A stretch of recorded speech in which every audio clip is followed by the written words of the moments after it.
मित्रांनो, माझ्या love to share या यूट्यूब चॅनलमध्ये तुमचं स्वागत आहे। आपण आजच्या या व्हिडिओमध्ये नवनाथ महाराजांच्या संजीवन समाधींविषयी सविस्तर माहिती पाहणार आहोत। तर व्हिडिओ शेवटपर्यंत पहा आणि लाईक आणि कमेंट करायला विसरू नका। नंबर 1, मच्छिंद्रनाथ समाधी। अहमदनगर पाथर्डी रोडवरून निवडुंगे गावात उतरून तेथून 3 किलोमीटर अंतरावर मडी येथे यावे। मडीवरून 5 किलोमीटर अंतरावर पायी जाण्यासाठी मार्ग आहे किंवा नगर पाथर्डी रोडवर देवराई फाट्यावरून 12 किलोमीटर अंतरावर मच्छिंद्रनाथ गड आहे। तसेच नगर चिंचोडी पाटील सुलेमान देवळा बीड या मार्गावरून सुद्धा रस्ता आहे। नंबर 2, जालिंदरनाथ समाधी। अहमदनगर पाथर्डी पाटोदा बीड या रोडवरून रायमोह गावात उतरून तेथून 5 किलोमीटर अंतरावर जालिंदरनाथ हे देवस्थान आहे। तसेच डोंगरकिनी मार्गे सुद्धा रस्ता आहे। नंबर 3, कानिफनाथ समाधी। अहमदनगर पाथर्डी रोड किंवा बीड पाथर्डी नगर या रोडवर निवडुंगे फाट्यावर उतरून तेथून दक्षिणेला 3 किलोमीटर अंतरावर कानिफनाथ गड किल्ल्याच्या स्वरूपात आहे। गावाच्या आसपास पुरातन असे दगडी बांधकामाच्या 3 भव्य बारवा आहेत। त्यांचे दगडी बांधकाम हे पाहण्यासारखे आहे। आसपासचा परिसर निसर्गरम्य आहे। नंबर 4, भर्तरीनाथ समाधी। बीड जिल्ह्यातील 12 ज्योतिर्लिंगांपैकी परळी वैजनाथ गंगाखेड रोडवर वडगाव फाट्यावर उतरून हरंगुळ गावी जावे। तेथे भर्तरीनाथांचे भव्य असे समाधी मंदिर आहे। येथे नागपंचमीला यात्रा देखील भरते। नंबर 5, रेवणनाथ समाधी।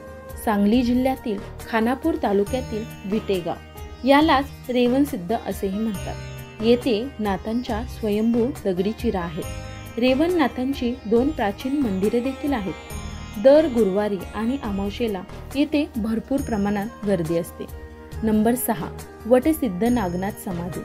हैदराबाद परळी रेल्वे महामार्गावर हे तीर्थक्षेत्र आहे। लातूर जिल्ह्यापासून 25 किलोमीटर अंतरावर चाकूर तालुक्यात वडवळ हे गाव आहे। येथे वटसिद्ध नागनाथांची संजीवन समाधी आहे। येथे फार जुन्या पद्धतीचे मंदिर आहे।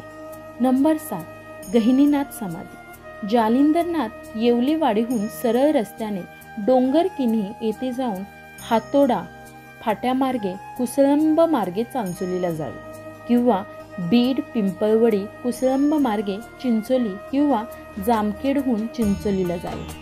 येथे गहिनीनाथांचे भव्य असे प्राचीन समाधी मंदिर आहे। नंबर 8, गोरक्षनाथ समाधी। सौराष्ट्रात काठेवाडी प्रांतात जुनागड जिल्ह्यात गिरनार पर्वतावर गोरक्षनाथ सेवेत आहे। राजकोटहून जुनागड अंदाजे 100 किलोमीटर अंतरावर आहे। गिरनारहून द्वारकाधाम प्रभास पाटण तीर्थरूप जाता येते। गिरनारच्या गोरख टोकावर लहानशा मंदिरात गोरक्षनाथांची पाषाणाची मूर्ती आहे। नेपाळ प्रांतात गुरु गोरक्षनाथ बसलेले आहेत, म्हणून तेथील रहिवाशांना गोरख किंवा गुरखा म्हणतात। महाराष्ट्रामध्ये नगर तालुक्यात डोंगरगण या ठिकाणीही मंदिर आहे। नंबर 9, चरपटीनाथ। चरपटीनाथ हे गुप्त भ्रमण करतात।